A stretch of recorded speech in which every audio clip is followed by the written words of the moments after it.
ladies and gentlemen. Well, today I want to talk about a very important subject: how to stop beating yourself up. It's something many of us struggle with, the inner critic, that voice that tells us we're not enough, that we failed, or that we're incapable of moving forward. But here's the truth: you are not your mistakes. You are not defined by your flaws or past actions. To stop beating yourself up, you must first learn to separate who you truly are from the mistakes you've made. Here are 6 key points to guide you on this journey of self-compassion and inner peace.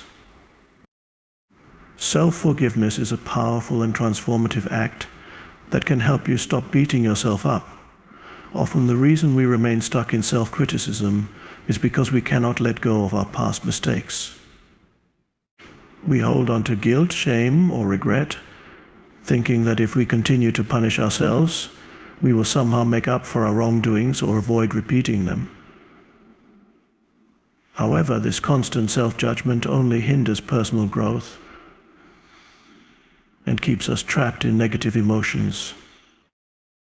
To begin the process of self-forgiveness, it's important to reflect on what you've done, how it made you feel, and the impact it may have had on others. This is not to indulge in self-blame or regret, but to gain insight into the situation. Understand that mistakes are a natural part of life, and that your worth is not determined by your actions alone. You are more than your mistakes. By forgiving yourself, you also gain a deeper understanding of your own humanity. You recognize that imperfection is part of being alive, and you no longer allow the past to control your present. Self-forgiveness allows you to move forward with a lighter heart, embrace the lessons learned, and make more conscious decisions moving forward. Shifting your perspective is a powerful tool in stopping the cycle of self-blame and criticism. Often when we make mistakes, we tend to view them through a lens of failure, labeling ourselves as incapable or unworthy. This perspective keeps us trapped in negativity and prevents us from learning and growing from the experience. However, when we shift the way we perceive our mistakes, we open ourselves to the possibility of growth, self-compassion, and transformation.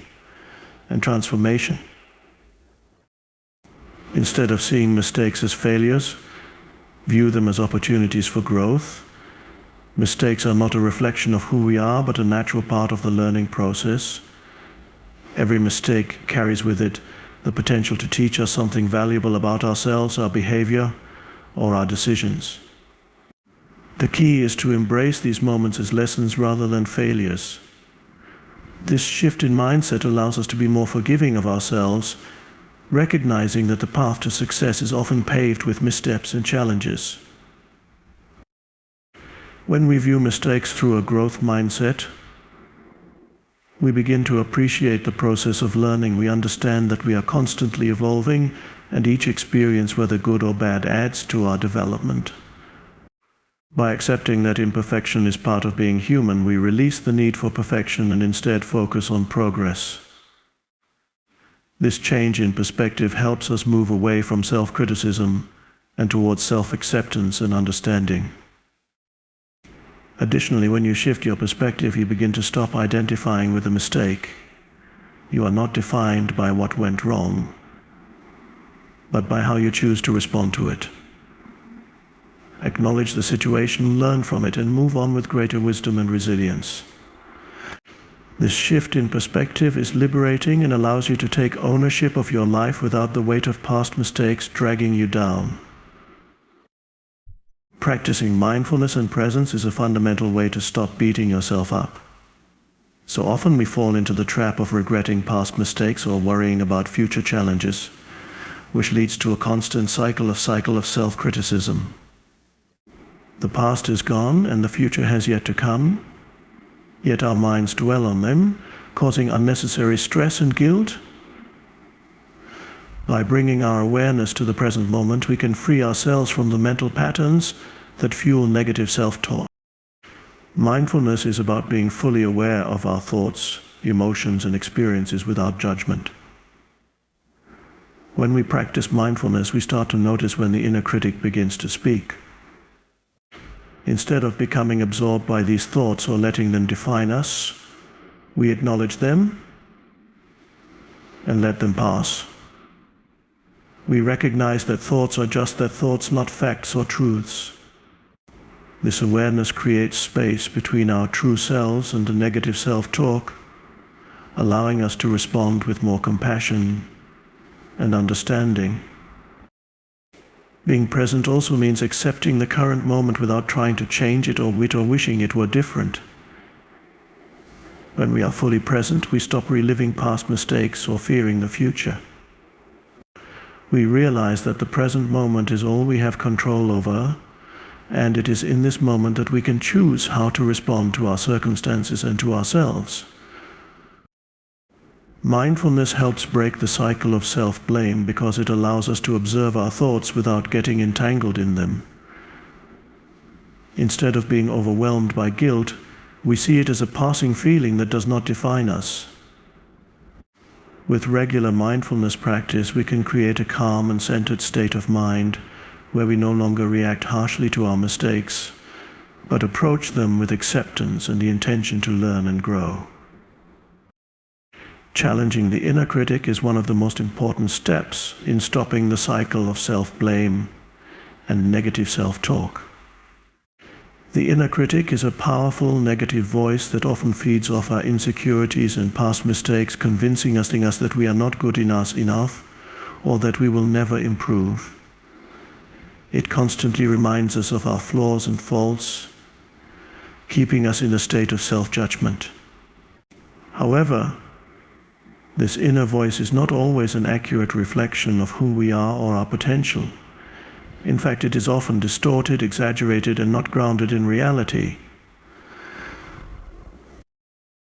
To begin challenging this inner critic, the first step is awareness. We must start by recognizing when the critic is speaking, understanding its patterns and identifying its recurring messages. These negative thoughts often sound like, "I'm not good enough, I always mess up." Or "I will never change." Once you become aware of these thoughts, you can begin to question their validity. Ask yourself, is this true, or is there any evidence to support this? By evaluating these statements critically, you realize that they are often exaggerated or completely unfounded.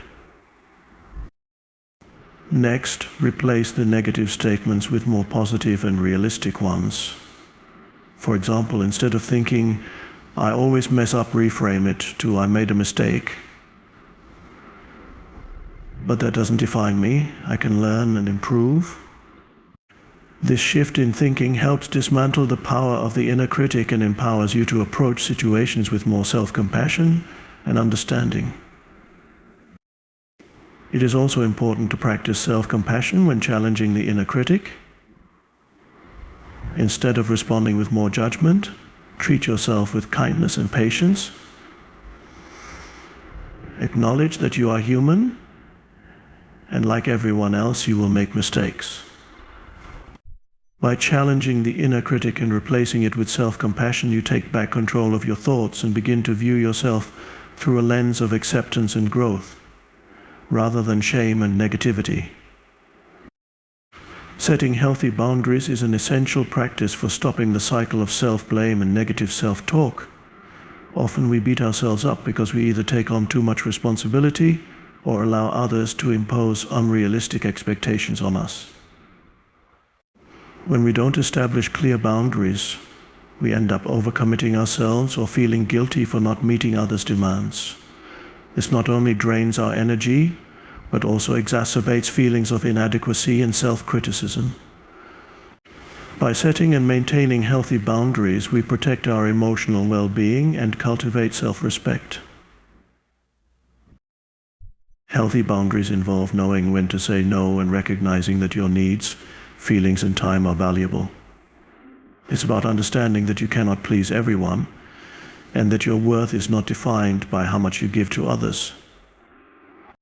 Setting boundaries starts with recognizing what is acceptable to you, what is not, both in your personal life and in your relationships. It's about protecting your time, energy, and emotions, ensuring that you prioritize your own needs while still being supportive of others. When we fail to set boundaries, we tend to overextend ourselves and then feel guilty when we can't meet expectations. This creates a cycle of self-criticism as we blame ourselves for being selfish or incapable. But by setting clear limits and communicating them respectfully, we take responsibility for our own well-being without feeling guilty. Boundaries allow us to manage our emotional resources more effectively, ensuring that we're not giving away more than we can handle. Learning to say no when necessary is an act of self-care and self-respect. It's a reminder that your time and energy are precious and that you have the right to protect them. By establishing and honoring your boundaries, you stop external pressures from dictating your self-worth and create a healthier, more balanced relationship with yourself. To practice self-compassion, the first step is recognizing that mistakes and failures are part of being human. No one is perfect, and everyone has moments where they fall short. When we accept that imperfection is natural, we can begin to approach ourselves with more empathy. Instead of criticizing ourselves, we can say it's okay to make mistakes. I am still worthy of love and respect, even when I fall short. Self-compassion also involves understanding that you are not alone in your struggles. Everyone experiences difficulties and makes mistakes. By recognizing that imperfection is a universal part of the human experience, you release yourself from the belief that you are somehow flawed or inadequate.